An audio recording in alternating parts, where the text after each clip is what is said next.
अभी जो बिहार में टूटी हुई रोड है, बिजली पानी की समस्या है, इस पे आप क्या कहना चाहेंगे? नल जल योजना के बारे में। देखिए, भ्रष्टाचार का बात अभी बोले हम्म, तो सब चीज में भ्रष्टाचार है। और रोड वोड का जहाँ तक बात है, बिजली का बात है, तो ये नहीं है। हम बहुत, हमारा उम्र है, हमने उस समय को भी देखा है।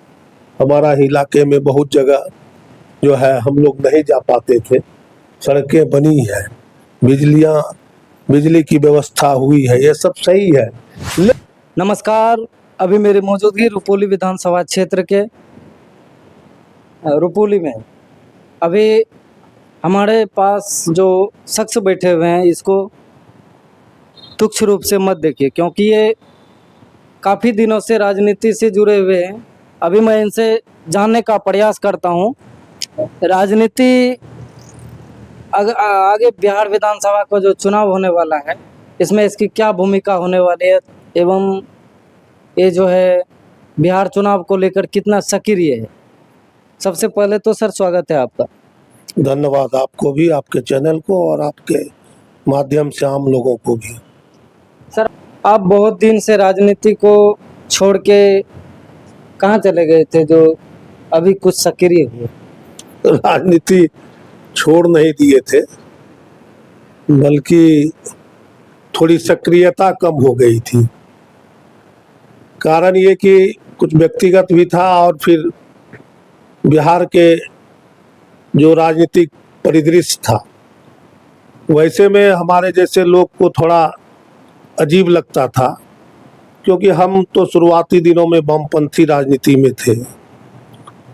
तो वामपंथी राजनीति और वामपंथी पार्टियां हमेशा सवाल तो सही और आम जनता का उठाते रहा, लेकिन चुनावी राजनीति जब होती थी तो जिन ताकतों के खिलाफ हमें जमीन पर लड़ना होता था, जिनके गलत सलत जो सामाजिक राजनीतिक हस्तक्षेप होता था, उससे जो जमीनी स्तर पर संघर्ष था, फिर चुनाव के समय में तथाकथित रूप से राजनीतिक गोलबंदी के लिए जो है वैसे ही पार्टी का समर्थन करना पड़ता था। तो ये थोड़ा अजीब सा लगता था, तो इसलिए हमको लगा कि अब मेरा दायरा बहुत बड़ा नहीं, उतनी मेरी क्षमता नहीं थी, तो मुझे लगा कि अब थोड़ा सा स्थिर होना चाहिए, लेकिन पब्लिक से कभी अलग नहीं रहे। जो भी जब भी आया किसी मदद के लिए, अपने कामों से, अपना कुछ ज़रूरत से, तो मैंने हमेशा उसको व्यक्तिगत तौर पर। कुमार नरेंद्र अब की बार क्या विधानसभा से चुनाव लड़ेंगे? कुमार नरेंद्र कोई फैक्टर नहीं है। जनसुराज पार्टी चुनाव लड़ेगी रुपौली से, और हमारे जो आदरणीय सूत्रधार और हमारे नेता, अब हम कह सकते हैं, जो प्रशांत किशोर जी, उन्होंने तो कह ही दिया 243 क्षेत्र जो है पूरे बिहार में, उस पर हम चुनाव लड़ेगी, जनसुराज पार्टी लड़ेगी। अच्छा, मतलब 243। अभी हम जनसुराज पार्टी से जुड़े हुए हैं, तो कल पार्टी का फैसला होगा तो लड़ सकते हैं, या फिर कोई न कोई तो लड़ेगा ही चुनाव। जी चलिए, हम बिहार में जिस तरह से शराबबंदी की बात करें, उस तरह से इनसे रूबरू करवाते हैं। शराबबंदी के बारे में क्या सोचते हैं? शराबबंदी तो ये सीधा समझ है, जितना हम लोग समझते हैं शराब पीना पिलाना ये अच्छी बात नहीं है। शराब सामाजिक पारिवारिक हर मामले में आदमी को गलत है, वो नहीं होना चाहिए। नहीं, फिर भी प्रशांत किशोर। जी, लेकिन जिस तरीके से कानून के माध्यम से शराब को बंद किया गया, ये कानून से जो है शराब बंद नहीं हो सकता। और उसका आप फलाफल देख रहे हैं कि शराबबंदी लागू होने के बाद भी बिहार में आज घर घर जो है शराब उपलब्ध है, हर जगह उपलब्ध है। और जो संपन्न लोग हैं, थोड़ा दूसरे तरह के शराब पीते हैं, तो उसके लिए तो होम डिलीवरी है, जो कुछ ज़्यादा पैसा अवेल करते हैं। तो इसीलिए ऐसा कानून का कोई मतलब नहीं है।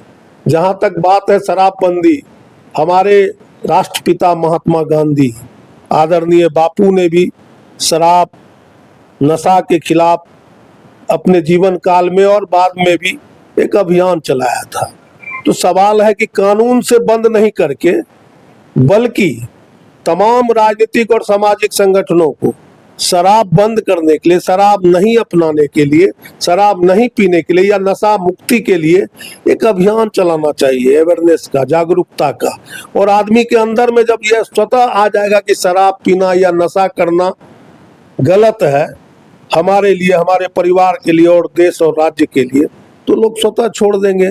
और आप देख रहे हैं उसका दुष्परिणाम कानून का, कि जो लोग उपलब्ध तो है ही शराब और उससे पूरा नहीं हो पाता है, तो आप आजकल तो हमारे इलाके में ये गांव समाज है, ये रुपौली का इलाका, सूखा नशा चल गया है जो शराब से भी ज्यादा खतरनाक है। नई पीढ़ी जो है उसको ज्यादा जोर से जोर अपना लिया है।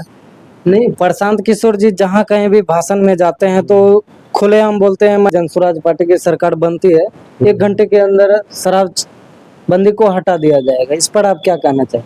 न, वो तो ठीक है, इसलिए उसमें 2-3 पहलू है। शराब बिक ही रहे हैं, कानून से तो शराब बंद हुआ नहीं। दूसरा, जिस समय बंदी का फैसला लिया गया सरकार द्वारा, उस समय भी 20,000 करोड़ रुपये का सरकार को टैक्स के माध्यम से शराब से आता था, जो बंद हो गया। दूसरी तरफ शराब गैर कानूनी तरह से स्मगलिंग हो करके दूसरे स्टेटों से या फिर बगल के हमारा पूर्णिया जिला या ये सटा हुआ नेपाल, वहां से जो शराब आता है, तो इससे तो ब्लैक मनी इजाद हो रहा है। और आप देखिएगा, गांव-गांव में देखिए कि शराबबंदी के नाम पर लोग बहुत जायज नाजायज पैसा कमाए, तो ये तो सरकार के नजर में नहीं है, तो टैक्स चोरी भी हो रही है और सरकार का रेवेन्यू का भी घाटा हुआ और शराब बंद हुआ भी नहीं।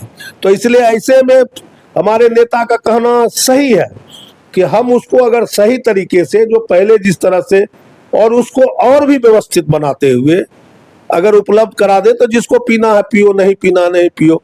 और ये गलत तरीके से जहां तहां शराब मिलता है, बनता है, बिकता है, तो इससे तो देखिए कई एक कांड हो गया, जहरीली शराब पी करके मर गए।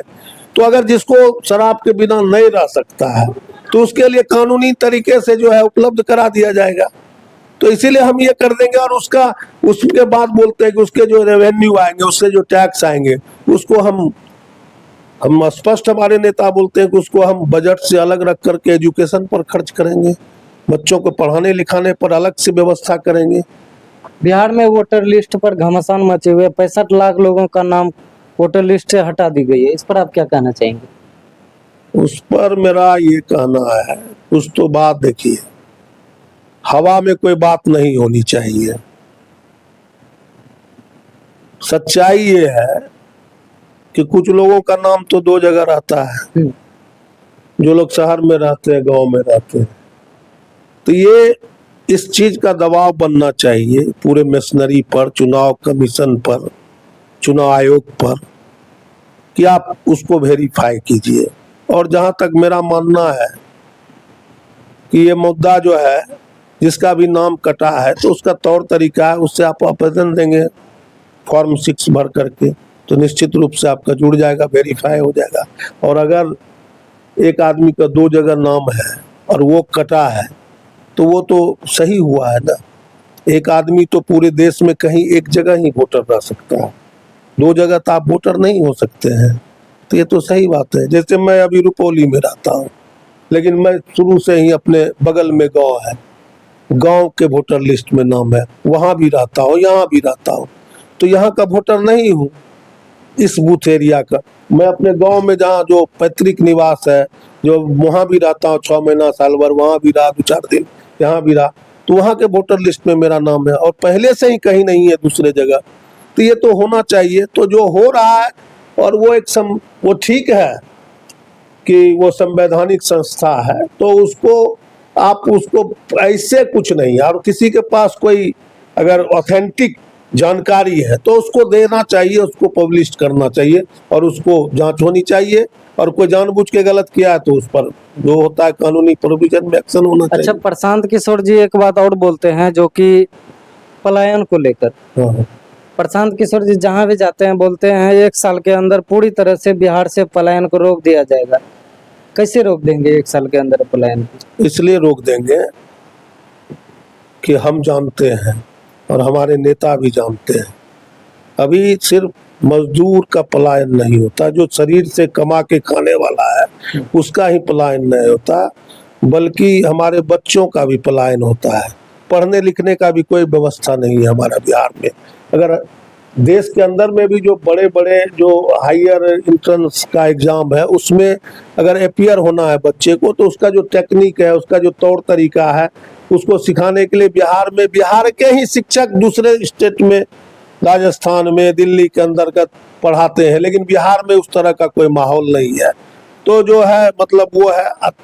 तीसरी बात, सबसे बड़ी बात है कि मैं बताना चाहता हूं कि एक RBI, reserve bank of India का एक नियम है कि जिस स्टेट में, जिस राज्य के लोग जिस राज्य में, उसी राज्य में जितने पैसे बैंक, सरकारी बैंकों में जमा करते हैं उसका लगभग 70% जो है रुपया उसी राज्य में, उसी वहीं के जनता के बीच ऋण के रूप में या और भी तरह तरह से उसको वहां पर यूज करना है।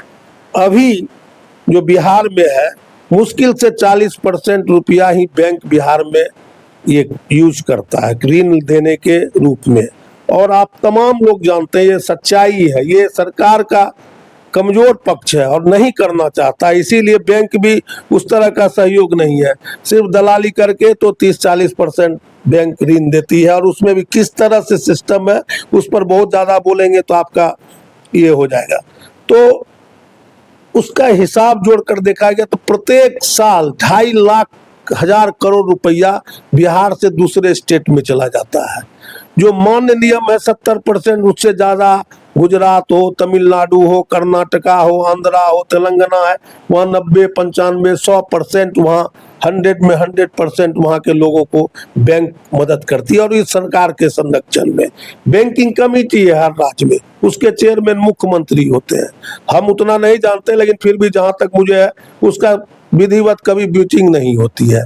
तो अगर हम उस पूंजी को 2.5 लाख हजार करोड़ रुपया अगर रोकेंगे, और न सिर्फ बल्कि हम कृषि के क्षेत्र में भी और साथ साथ एग्रो इंडस्ट्रीज पर भी और बहुत सारे कार्यों पर हम लगाएंगे, तो निश्चित रूप से 1 साल के अंदर हम ये सिस्टम कर देंगे कि 10-15 हजार के लिए जो बाहर कमाने जाते हैं उसका यही व्यवस्था हो जाएगा, यहीं पर बीवी बच्चा के साथ रह करके कमा करके खाएगा।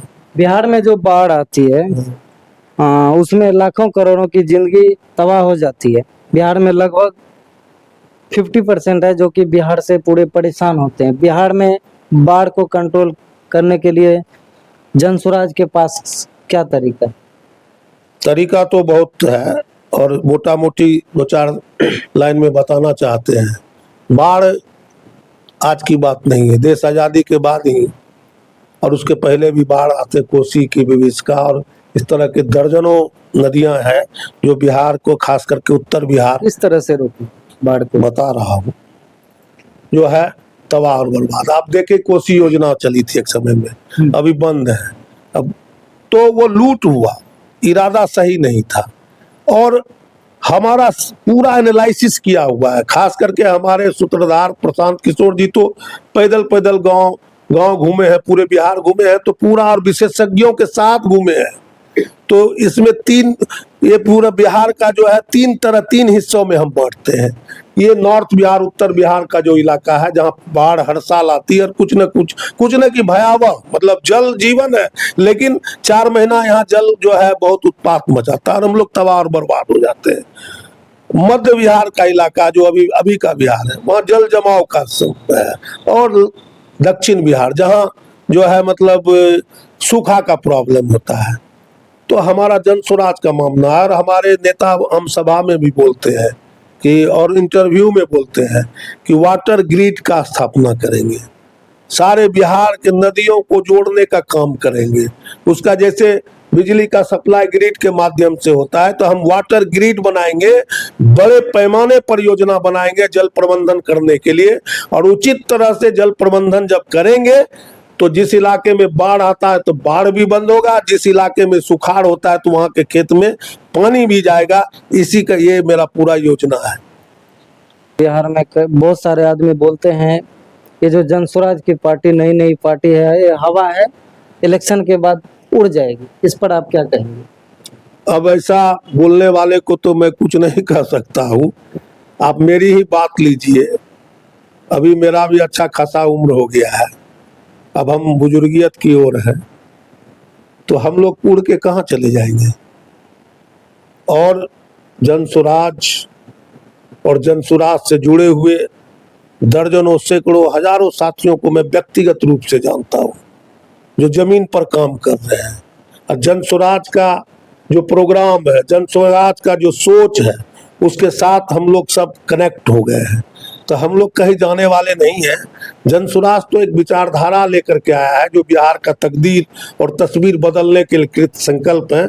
और हम लोग भी लगता है अब जिन्हें उनके अंतिम दिन तक जनसुराज और जनसुराज के बातों को ही लेकर चलेंगे।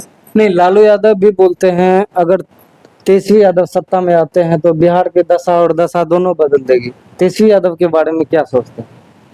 अब व्यक्तिगत तो बहुत बात है, पब्लिक डोमेन में हमारे नेता भी बोलते हैं।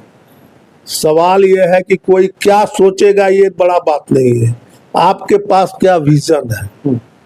हम ये कहना चाहते हैं आपके माध्यम से कि इस चुनाव में ही जनसुराज पार्टी भी और तमाम विपक्षी दल और जो भी इस चुनाव में हिस्सेदारी करेंगे वो अपना विजन डॉक्यूमेंट्स जारी करे कि वो क्या करना चाहता है। गपशप का कोई बात नहीं है। आपके पास कोई विजन है, लेके आइए। जनता को अगर पसंद होगा तो होगा, और कोई बात नहीं है। जाति पाति धर्म मजहब का राजनीति करना है तो फिर आसान सा खेला है, कर ही रहे हैं लोग। हम लोग वो सब पर विश्वास नहीं है। जनसुराज की पार्टी अगर आती है तो भ्रष्टाचार को कैसे मिटाएगी? उसके लिए लगातार जनसंघर्ष करना पड़ेगा। हमारे प्रतिनिधि उसके लिए रात दिन लगना पड़ेगा, क्योंकि हमारा मानना है, जनसुराज का मानना है। आपको लगता है कि भ्रष्टाचार का जड़ खत्म हो जाएगी बिहार से? अब सवाल है, जो काम हुआ नहीं, जिस काम को करने में सभी लोग लगे हुए हैं, तो कैसे कोई रिजल्ट कर देगा कि नहीं खत्म होगा। मेरा तो मानना है भ्रष्टाचार खत्म करने के लिए कोई प्रयास ही नहीं हुआ। तो प्रयास ही नहीं हुआ तो खत्म कैसे होगा। आप किसी काम को पूरी प्रतिबद्धता से करेंगे तो निश्चित रूप से होगा। आज दुनिया यहाँ से यहाँ पहुंच गया, बहुत आगे निकल गया, तो उसके पीछे बहुत सारे लोगों को रात दिन एक करके लगना पड़ा है। तो भ्रष्टाचार भी जो आया तो एक दिन में आया नहीं है। आज भ्रष्टाचार जन जन में है, हर सिस्टम में है। और आम आदमी जो पीड़ित है सबसे ज्यादा, वो भी बोलता है कि कैसनो मेरा काम हो जाए, जो ले दे करके हो। मतलब एक संस्कृति हो गई है। तो इसके लिए तो अवेयरनेस और जागरूकता लाने का चीज है। तो कोई प्रयास ही नहीं करेगा और सोचेगा कि भ्रष्टाचार खत्म हो जाएगा, तो ये तो भाषण के लिए बात है। लेकिन जनसुराज पूरा प्रयास करेगा, क्योंकि हम, आप देखे होइएगा मेरे झंडे में महात्मा गांधी और बाबा साहब भीमराव अंबेडकर का फोटो। हम प्रतिबद्ध हैं इन दो महापुरुषों को। जो आज हम जो कुछ भी हैं, आज का भारत जो भी नजर आता है, बापू और अंबेडकर का देन है। अंबेडकर जी ने के संरक्षण में पूरा संविधान बना और बापू के नेतृत्व में हम आजादी पाए। हम लोग उस बापू के नेतृत्व में जो आजादी की लड़ाई लड़ रहा था, जो कांग्रेस उस समय की जो विचारधारा थी उसकी, उन्हीं विचारधाराओं को एडॉप्ट करके जनसुराज पार्टी चला है। और हम भ्रष्टाचार के खत्म करने के लिए कृत संकल्पित हैं। और इसीलिए तो हमारा ऑफर है, जनता के बीच हमारे लोग जा रहे हैं, हर तरह से जा रहे हैं कि अगर कोई जो कैंडिडेट होगा, रुपौली हो, धमदा हो, या पूरे बिहार में 243 जगह पर, ये पार्टी का तो जो होगा होगा निर्णय अंदर में, हम जनता की पसंद को भी एक नंबर पर रखेंगे। तो क्योंकि जो आम आदमी है, आम आदमी के बीच से हमारा कोई बहुत जो है नामी गिरामी लोगों के पीछे मेरी ताकत न, आम आदमी के बीच से हम नेतृत्व पैदा करना चाहते हैं। तो आम आदमी को तो आम आदमी जानता है कि भ्रष्ट है, क्या है, नहीं है, कितना क्या है। तो प्रयास है जन स्वराज का कि चाहे न सिर्फ विधानसभा का, और आप जान लीजिए कि आने वाले दिनों में जो पंचायती राज व्यवस्था है वो हम लोग रुकने वाले नहीं है, ये काम रुकने वाला नहीं है।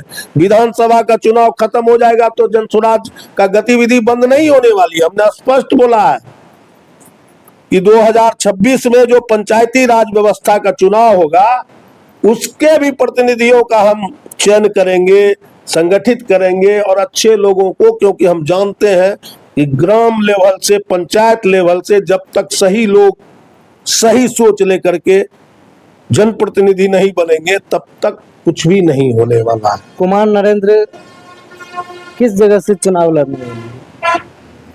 अरे यहाँ लड़ेंगे कि नहीं लड़ेंगे?